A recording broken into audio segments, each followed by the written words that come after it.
Tonight, an inspiring story about cheating death and living with adversity.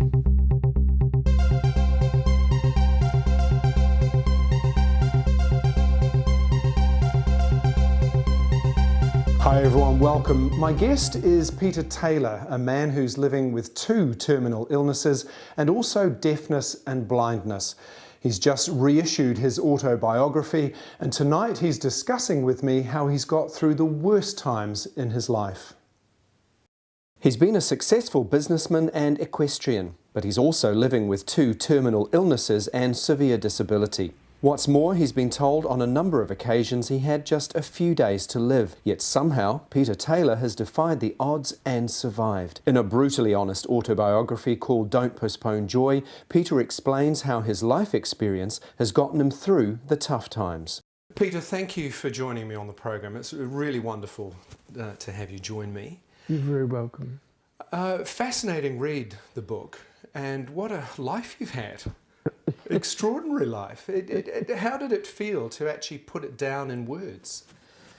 Well, I wrote the book because I wanted to make some money, and when it's been your life, you don't think so much about it until actually when you start putting it down in words and going through it, you think, well, actually, this is a really good story. This is like a boy's own manual, and the adventures really showed that my true dream as a youngster was to have a free spirit and see the world. I was just very fortunate that with the medium of riding horses, my passion, that I was able to do both of those things.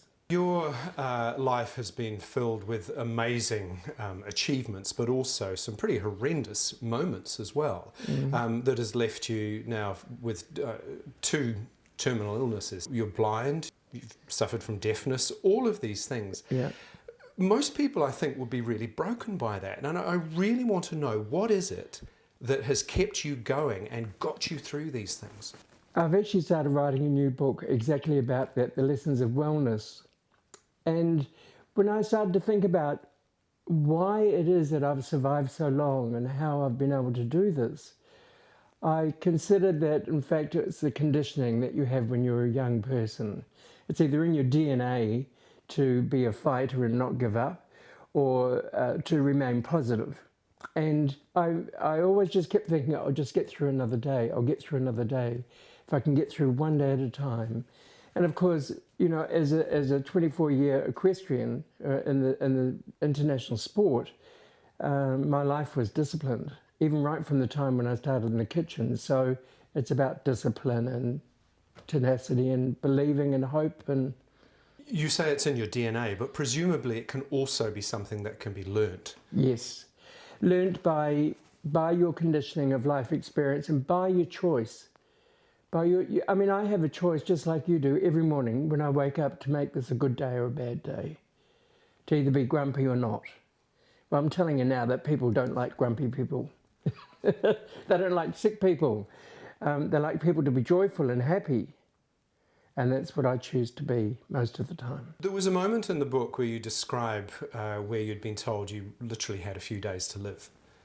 And you'd prepared yourself for that. You reached a place of calmness and you were literally expecting death to come, and it didn't.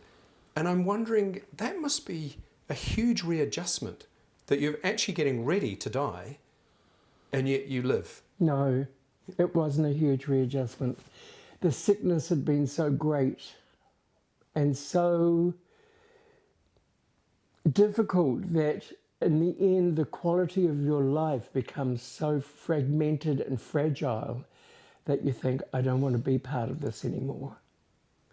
And so I will let nature take its course.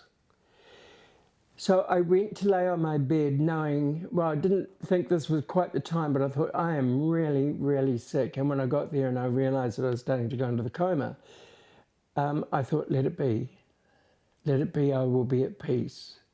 And of course, waking up from it was the most joyful experience because, you know, within half an hour I'm having a cup of tea and thinking, I've just been freed from the fear of death, because it was the most peaceful and beautiful thing that happened. I didn't see white lights or people or my life flashing towards me or anything. It was just this incredible calm and peace. It's extraordinary. I know you describe in the book how you turned to Christianity, how the religion became a part of your life. Is it still important to you today? And if so, how does it impact on you? I prefer now not to be a religious man as far as it goes with the quantum that is expected from the church environment. However, I'm a spiritual person. I think about it that most of my career was in the country or with nature. And if God, if destiny, if whatever is nature, and things always just happen as they do in nature. And you take it as it comes. You take the weather the way it is, you take anything, then that then becomes part of your spirituality. And I've always appreciated that. One of the things, or a few of the things I found fascinating in the book is the raw honesty about some of the things you've done to literally survive, particularly financially. So you talk about sex work, you talked about growing marijuana and selling that. A lot of people would have real difficulty with that. And so I'm curious to know how you define morality and well, that's it. How do you define morality? What does that mean to you? I often thought about this. I found I was a little bit like Robin Hood. That as long, I'll tell you a secret. It's no longer a secret, is it?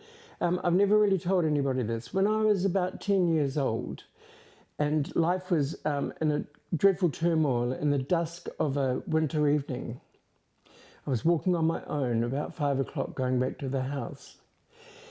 And I had to prepare, I was caring for my family and I had to go back to cook dinner and do all these things. And I'd been out walking just to get away from the family. And I felt that there was this immense power given to me, just dropped onto me.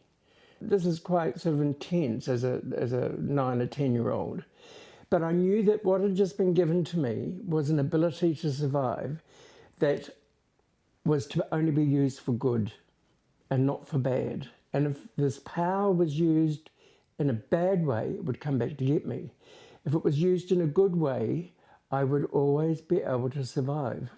I originally was growing marijuana because I was an old doper, and then my green fingers were better than I thought, and I had this massive crop. Well, you know, what's a boy got to do? I had horses to feed and a place to run. As a sex worker, I absolutely was determined to do that, to make the money to a certain budget to buy a horse. And on the night that I reached my budget, I quit and bought the horse. So it was always just a means to a process. It never hurt anybody.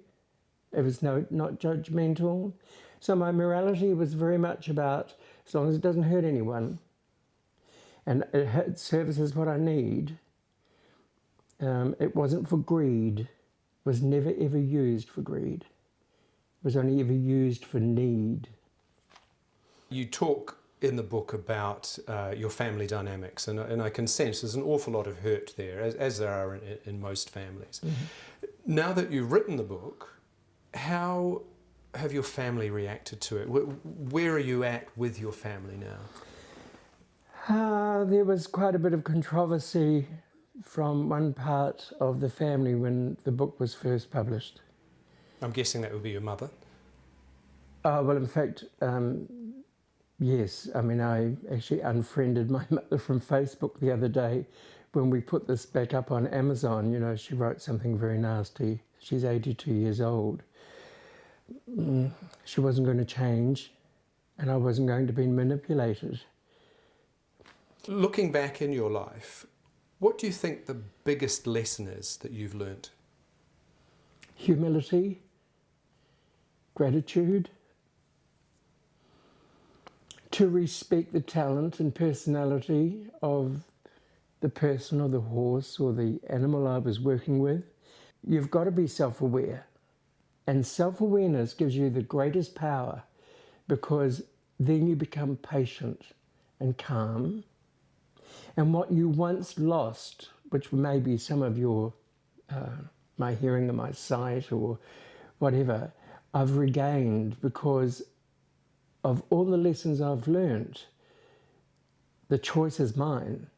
and it's up to me.